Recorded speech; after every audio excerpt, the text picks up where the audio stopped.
Very good question. So நான் நேற்று conference ஒன்ல இருந்தேன். இதுதான் டாபிக். தரண டிவியில இருந்த ஒருத்தர் வந்திருந்த அவரு அண்ட் அந்த பிபிசி ஆல் நாங்க எல்லாரும் டிஸ்கஸ் பண்ண ஒரு விஷயம் தான் how we can use AI in the newsroom. அதுல டிஸ்கஸ் பண்ண நிறைய விஷயங்கள் இது சம்பந்தமானது தான். இதுல மிக முக்கியமான விஷயம், ஏஐயை நாங்க யூஸ் பண்ணினாலும் ஹியூமன் கண்ட்ரோல் ஒரு நாளும் இல்லாம போறது இல்லை. சரி, நாங்க அதுல பேசின ஃபைனல் டிசிஷன் எடுத்த ஒரு விஷயம் தான் ஏஐட்ட நாங்க கேட்கல சில விஷயங்களை, ஆனா நாங்க தான் டிசைட் பண்ணணும் என்ன சேனல்ல போறன்றது. புட்டி எங்கள்கிட்ட தான் இருக்குது என்ன ஏஐ வந்தாலும். சரியா? உண்டு.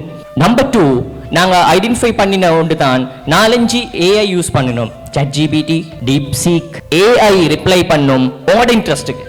சரி, நீங்க இதுக்கு முன்ன என்ன சர்ச் பண்ணீங்க, உங்களுக்கு என்ன விஷயம் தெரியும், அந்த விஷயங்களை தான் உங்களுக்கு ஃபீட் பண்ணும். ஏஐ இல்லாம எங்களுக்கு நியூஸ் செய்யலுமா? இப்ப ஏஐ எங்களுக்கு டைம் சேவ் பண்ணும். ரைட்? நான் ஒரு ரிசர்ச் செய்யறேன், ஒரு டாக்குமெண்ட்ரி ஒன்று செய்யறேன், ரிசர்ச் டாக்குமெண்ட்ரி.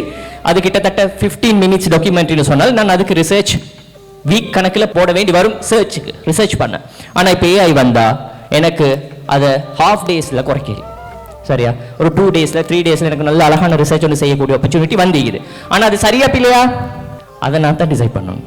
தர ஃபீட்ஸ். சரி, ஸோ ஏஐ எங்களுக்கு தட்டி கழிக்கலாம் ஒரு நாளும். எங்களுக்கு யூஸ் பண்ணிக்கொள்ளையிலுமான மேக்ஸிமம் நாங்கள் யூஸ் பண்ணணும். ஆனால் அது எங்க பிழைக்கும் எங்க சரி காணும்ன்ற விஷயத்தில் எங்களுக்கு ஃபுல் டீட்டெயில் கிளியர் ஆகும் இருக்கும். ரைட்? ஸோ ஈவன் நாங்கள் எங்களுடைய staff, JM media college staff ஏஐயில் எவ்வளோ பூந்து விளையாடுறன்றது அவங்கள்ட்ட கேட்டால் தெரியும். ரைட்? ஸோ எக்ஸ்பீரியன்ஸ் ஏஐயில் நாங்கள் அதுக்கு கைட் பண்ணுவோம். டைம் வேஸ்ட் பண்ணல. ஏஐ யுகத்துக்குள்ளே நாங்கள் போகணும், ஆனால் நாங்கள் சேஃபாகவும் இருக்கணும். எங்களை ஏஐக்குள்ளே போய் இலக்கலாம். ஆனால் ஏஐ சம்மந்தமான நல்ல நாலேஜ் இருக்குது எங்கள் ஸ்டாஃபுக்கு. நாங்கள் அவங்களுக்கு ட்ரெயின் பண்ணுறோம். அண்ட் ஃபீடிங் இன்ஜினியரிங் ஒன்று இப்போ வரப்போகுது. ரைட்? ப்ராம்ப்டிங் இன்ஜினியரிங் புதிய ஒரு கன்செப்ட் வந்துக்குது. யாரும் சரி கேள்விப்பட்டிக்குதா? இல்லை. AI prompting engineering.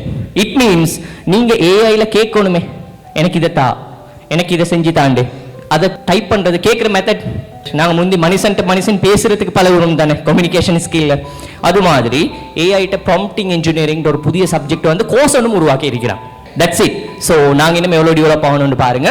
ஆனால் நியூஸில் வந்து ஒரு நாளும் மெயினான விஷயங்கள் தாக்கம் செலுத்தாது அந்த சேஞ்சஸில். ஆனால் ஹியூமன் இன்டெலிஜென்ஸ் தான் தாக்கி பிடிக்கும் அதை. ஓகே.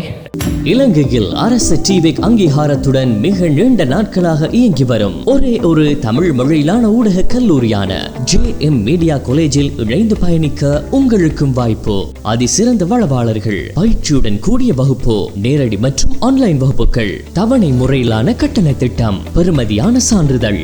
ஊடகத்துறையில் ஆர்வமுள்ளவர்கள் அனைவரும் வயதில்லை என்று இணைந்து கொள்ளலாம். JM media college 0777128 348.